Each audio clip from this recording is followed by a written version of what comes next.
This video goes over the process for registering a trademark with the U.S. Patent and Trademark Office, which is often referred to as the USPTO. The process can be daunting for those unfamiliar because it is lengthy and has many possible variations. In this video, we review a straightforward version of the process. Step 1. It may seem obvious, but the first step is to determine if a trademark is the appropriate intellectual property protection to secure. Trademarks are used in commerce to identify the source of goods and services. According to the USPTO, a trademark is a word, phrase, symbol, and/or design that identifies and distinguishes the source of goods of one party from those of others. A service mark is a word, phrase, symbol, and/or design that identifies and distinguishes the source of a service rather than goods. The term trademark is often used to refer to both trademarks and service marks. There are other forms of intellectual property, such as copyright, that protect works of artistic expression, or patents, which protect novel, useful, and non-obvious innovations. So you've decided that you need a trademark.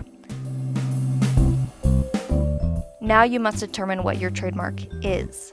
Your trademark could be an unformatted word or words. It could be a design or logo associated with your brand, the stylized word mark, or a combination.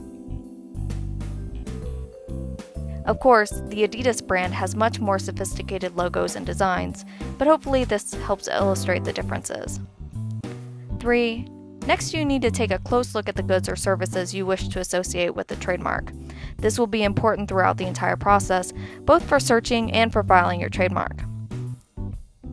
First, think of the broadest category of goods and services that you might use the mark on. Then, ponder the narrowest listing of goods and services that might be useful.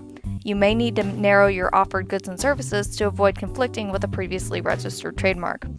Once you've established the goods and services, you can look at the goods and services classifications table to determine what class numbers these items fall into.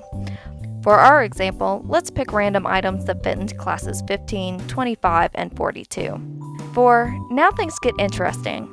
Searching previous trademarks is a defensive measure, alerting you to possible infringement of third parties' previously registered trademarks, as well as giving you insight into the likelihood that your mark will be allowed by the USPTO.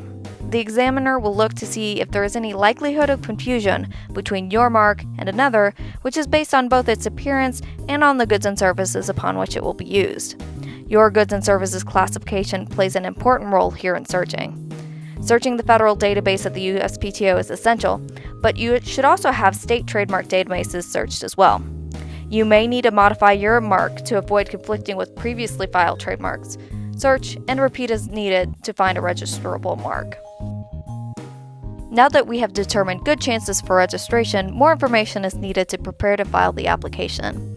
Each application must contain a basis for filing. If you're currently using the trademark in interstate commerce, you'll elect the in-use basis. If not, you can elect the intent-to-use basis. However, note that you'll need to show proof of use within 6 months of the mark's allowance or request an extension. The next step is to file the application and pay the corresponding filing fee. Care should be taken in this step, as any mistakes in the application will delay registration and may force you to refile the application and pay an additional fee. Filing can be done online through the USPTO's electronic portal. Number 7, our next step is to wait, and it's generally about 3 months. You should be diligent with regard to your application. If you haven't heard anything within 3 months, check the status of your application online with the USPTO. Next, you will receive a letter from the examiner assigned to your file. This document is called an office action and contains rejections, questions, and requests for modification of your application. This document will be formal and should cite some authority for each grounds upon which the examiner bases his or her rejection. Within 6 months, you must file a response to the office action or the application will be abandoned. The response may contain amendments and arguments for allowance of the applied for mark. For purposes of this video, let's assume the examiner agrees with either your amendments or your persuasive arguments regarding the registrability of the mark. Now the USPTO will publish your mark for 30 days, during which time third parties can object to your application or request an extension of time to object. Remember this procedure, as once you have a registered trademark, you may wish to monitor filing and object to those which bear too close a resemblance to your mark. After you've waited out the opposition period, The examiner will issue a registration certificate, assuming this was an application with an in-use basis for filing. If you filed an intent to use application, the USPTO will instead issue a notice of allowance.